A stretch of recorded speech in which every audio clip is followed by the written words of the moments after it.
keepers, we thought that maybe we would do a series of updated room tours because the room tours that we did before were pretty outdated as to how our rooms look now. So we were thinking maybe we could show the updated tricks that we have for our rooms because we figured out some things that work better with loft beds. Today we'll be showing you my bed and the area underneath of it, and I can share with you some of the things I've realized work better with darker loft beds. Mine doesn't have a window underneath of it, so I have some tips and tricks to keep everything bright and to have better organization in a small space.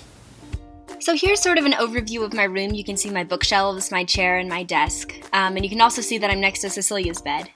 Over here is just a kind of different angle of my room again. And here you can see my desk and my bed. Next to my desk here I have a bunch of paperbacks and this little bookshelf. And on the bigger bookshelf that I have, I keep most of my novels and school books.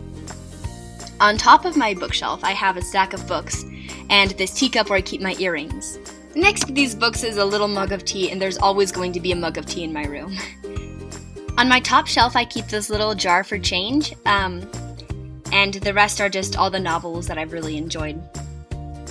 Now, because my room doesn't have a window, I've hung up tons of fairy lights to add some brightness, and this really helps when I'm studying late at night because it helps me to see my papers in addition to just having a lamp. So I've just strung these up under my bed from pillar to pillar and put some curtains behind them to sort of add a little bit of style. And using a piece of yarn, I've just hung my corsage from Homecoming up on my bed too. Next to that is a hook from like a shower store containing all my necklaces. And moving on to my desk area, I have this little fake plant from, I think, IKEA and some perfume. I liked how they looked together. Just next to my lamp from the Hobby Lobby. And now we move on to my pens. I separated each pen type out into different jars so that they can stay a little bit more organized this way. On the back of my chair, I keep this quilt that my grandmother sewed me. She hand sewed every single stitch, which is incredible.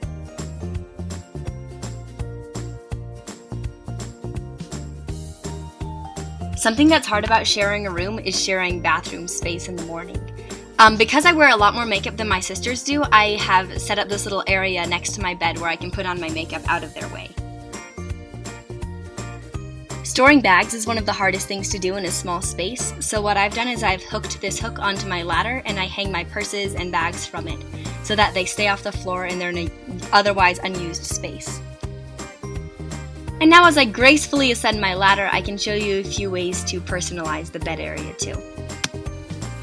Here's a further away shot of my bed from Cecilia's bed, and as you can see I have this really beautiful quilt from IKEA with these botanical names. I think it's beautiful. And I still keep tons and tons of stuffed animals, so I keep those on my bed because they make me very happy. And around my bed I found is the best place to display art, so here's something I painted from Les Mis, and here's my name that was done in like this really cool style. And then next to those are two sheets from the different musicals I've done at my school.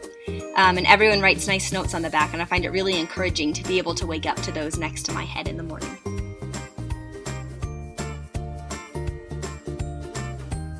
And here's this cute little plaque that my friend got me. I also like to keep this encouraging note.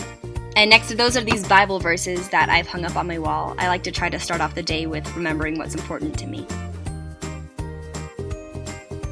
Above these is a little shelf. I keep some lotion here, and next to that are some trophies I've gotten from acting and swimming. And next to these is my little stone turtle friend. He's very cute.